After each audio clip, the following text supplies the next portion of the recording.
which are the sort of elite brands in Germany, they're selling Manpa. So you'll see on many of the YouTube channels, Stuart Ferrini and those UK guys, they're all playing around with. The first one you get sort of a 4-inch wheels, and they fit standard on an angle grinder. You get basically three different shapes of this. This is the round one that I've got. You also get a 4-inch with a triangular cutter, and you get a 4-inch with a square cutter. So that is, and I'm not going to do a lot of carving here. I'm just going to quickly show you that. So again, it is fairly safe, but don't get your hands in there. And I just need my safety glasses.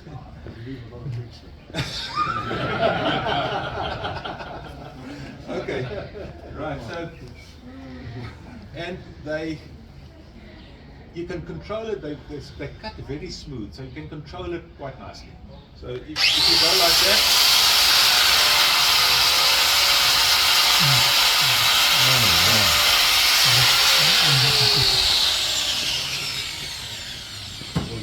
You can really very quickly remove a lot of material on that. People, as I say, they use that for sculpturing.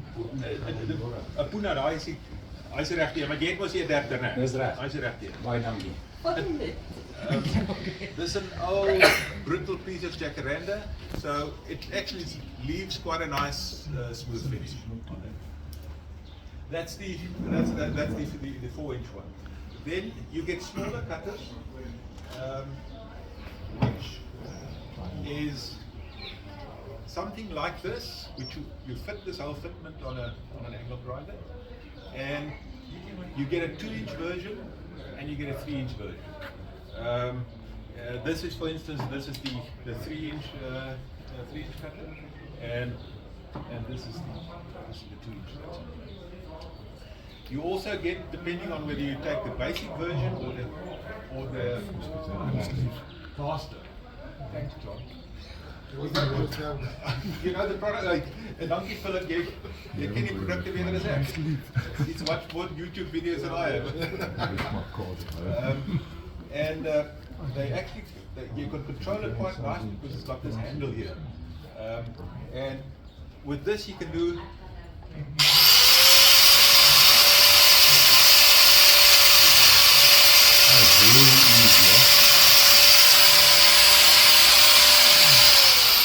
and again, you can see there's no kickback, it's not shaking around. You can do very nice, delicate cuts with this. And then, of course, in that you also get again the triangle and the square one. I know there are quite a few people that still have the Albertech stuff around. The 2-inch ones do fit on the Albertech. Then you can use that on the Albertech. So this is the triangular one. In this case, I don't have a. I need to put the handle in here, and I didn't do that.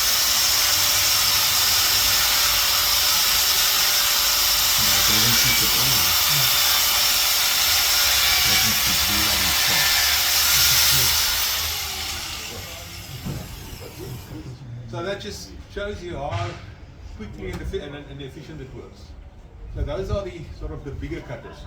If you then come down to more texturing cutters, then, or before I go to the texturing cutters, yeah, that's one with the nice patterns on it.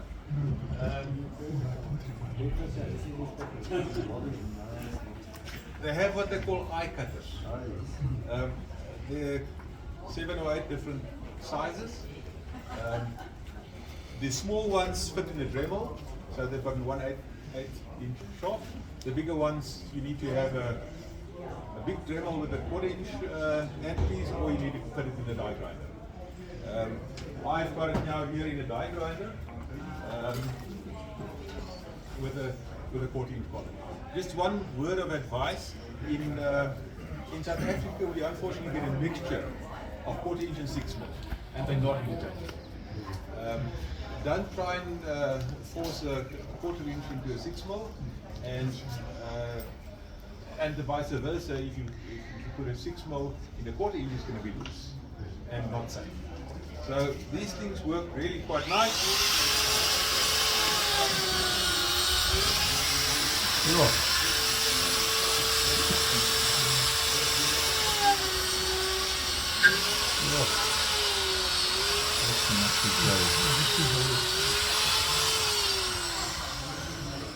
So that is, you will see inside, I've done that big jacaranda bowl with all the choreography on it, and everywhere where I've got that's the steampunk theme, so everywhere where I've got the gears, the central part, it's almost impossible to get that done neatly with choreography. So you'll see all the round ones I've done with these bits.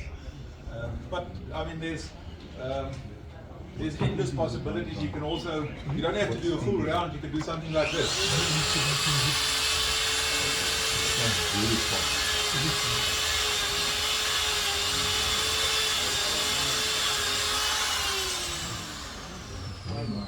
Oh, what speed is that diagram turning up? This is a variable speed one, which goes from, I think, from what to what? From 10,000 to 30,000. I've got it on speed 5, which is 26. Because to burn like that, it must be glowing. So it is, yeah, it is running quite fast. So that is sort of a nice thing to play with and give you extra panels. Then if we move to the smaller more decorative cutters, again they're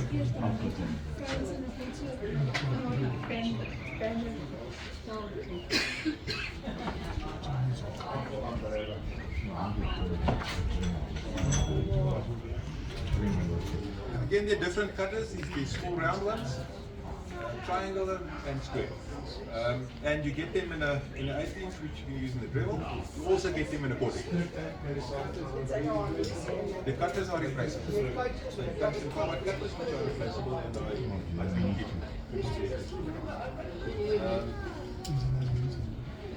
Why do you have that one? And the shorten the cutters. The people that say they do sharpen these cutters, I don't know if they're really successful in doing that. So this is informal. I've played around here. These are all sort of textures you can do with these 3 Manpa cutters that I'm showing you now. So you'll see those are all round cutters.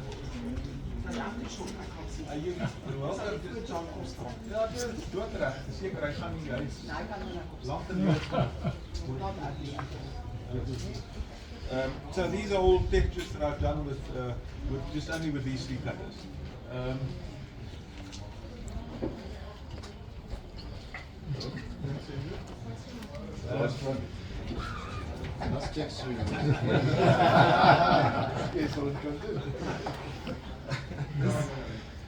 This I've done with that small cutter, but with just a triangular one.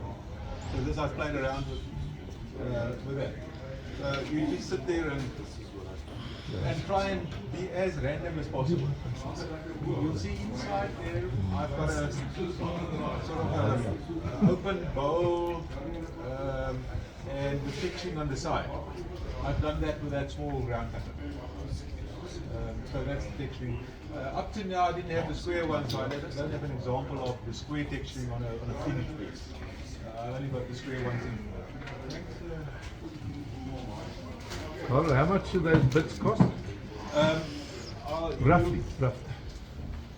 I mean, they vary in prices. So I don't know this now, so we'll. From where to where? It varies from 1,000 to, if you buy a whole kit, up to 6. So that's sort of the.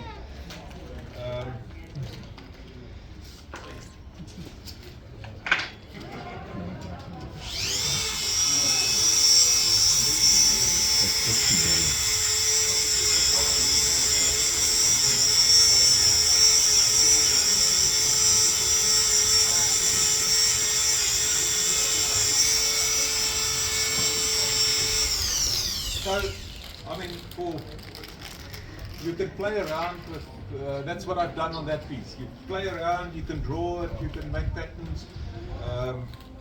And let me just do one or two others as well. Does work so that one could see? Sorry, you want to see this one? Yeah. No problem. Let me try and work left-handed. Good.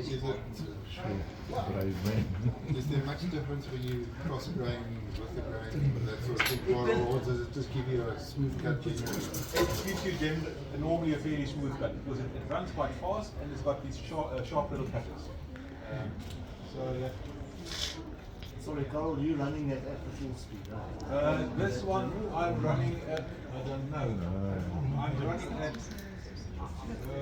25 to 30. Yeah, it's not full speed, but it's around 25. One needs to play around with the speed a little bit also to find the base cut. Yeah. I mean, if you go faster, normally you get a nice clean cut, but you should also not go too fast. There is a safe speed for this, which I think is 25, I'm not sure, from the box. Also, the wood will play a part. The wood will play a part. I don't have it here, but if you look at the Manpa website, they have YouTube videos of where they cut the hardest wood in the world with these cutters. Which I can believe with this fancy carbon cutter. We've used them for other purposes and they work well.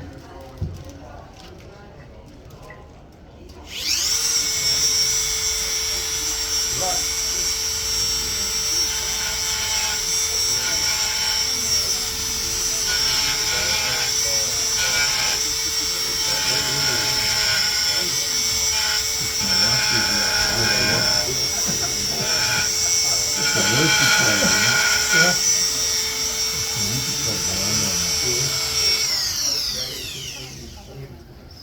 So that's, yeah, I would say, I mean, there's so many random patterns that you can do.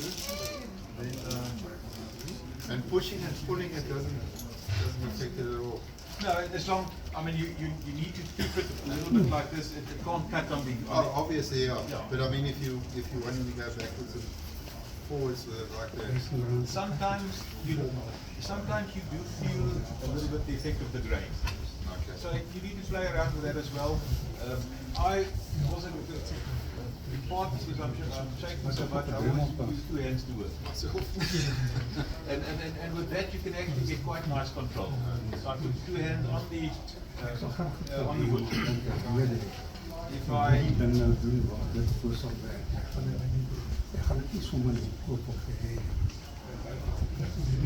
You know, the stuff you can use for shaking. Magic mushrooms. I tell you, microdosing. I have a friend who's a painter and she uses every day a little bit of magic mushroom. No shaking. then I've got no excuse anymore. Yes.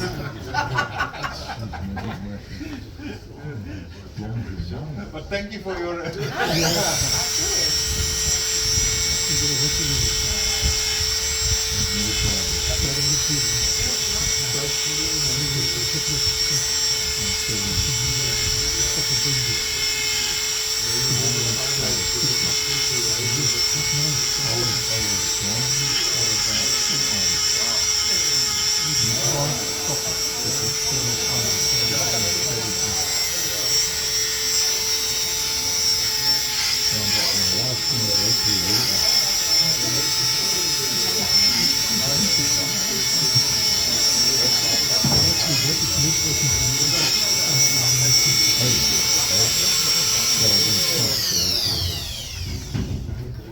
So that's the triangular one, and let me just show you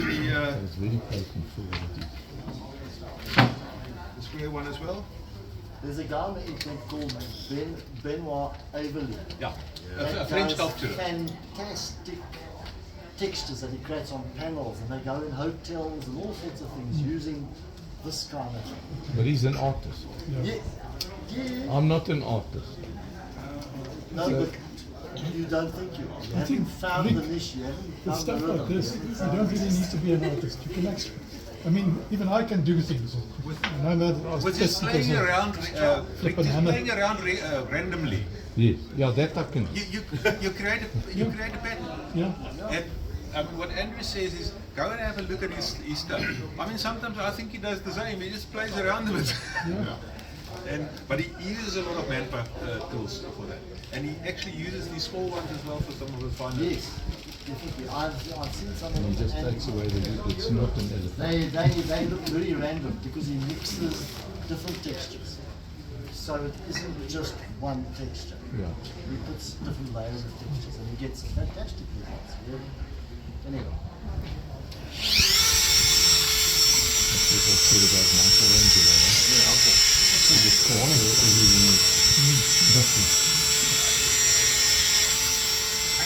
If you just keep it flat, then it just makes a square groove. If you do something like this, if you put it on the edge,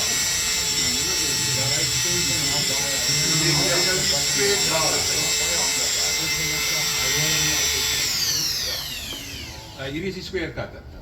So jy kan hom plat hou, dan maak hy nou net 'n plat groef. Of jy kan hom, soos ek nou gedoen het, jy tilt hom bietjie op sy kant. Dan maak jy daai tipe texture. That's Oh, It's okay, it's okay. so you can do this side as well. So if you put it on the side, and you do